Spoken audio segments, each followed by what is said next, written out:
મિત્રો આજે આપણે છીએ સુણક ગામમાં, જેમાં બનેલું છે 11મી સદીનું મહાદેવનું મંદિર.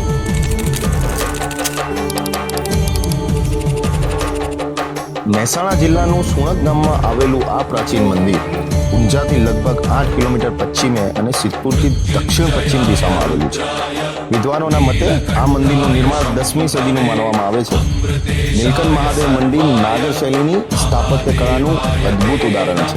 મંડપની છતે 16 સુંદર કોતરણીવાળા સ્તંભો આધાર આપે છે. કલ્પના કરો, સદીઓ પહેલા ભક્તો આ જ મંડપમાં બેસીને ભગવાન શિવની આરાધના કરતા હશે. મંદિરના ગુંબજ પર એક સમયે 12 દેવતાઓ માટે અલગ અલગ શિલ્પ ફ્રેમ બનાવવામાં આવી હતી. આજે તેમાંના માત્ર 6 દેવતાઓના ક્ષતિગ્રસ્ત શિલ્પો જોવા મળે છે.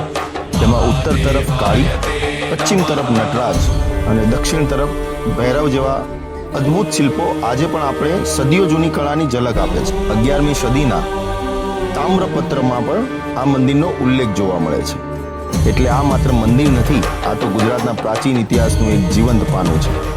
સુણકનું નીલકંઠ મહાદેવ મંદિર આજે ભારતના સંરક્ષિત રાષ્ટ્રીય સ્મારકોનું એક છે અને તેની દેખરેખ archaeological survey of India ASI દ્વારા કરવામાં આવે છે.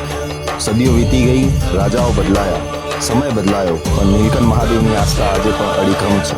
આવી જ આપણા ગુજરાતના પ્રાચીન મંદિરોની અજાણી ગાથા જાણવા માટે અમારા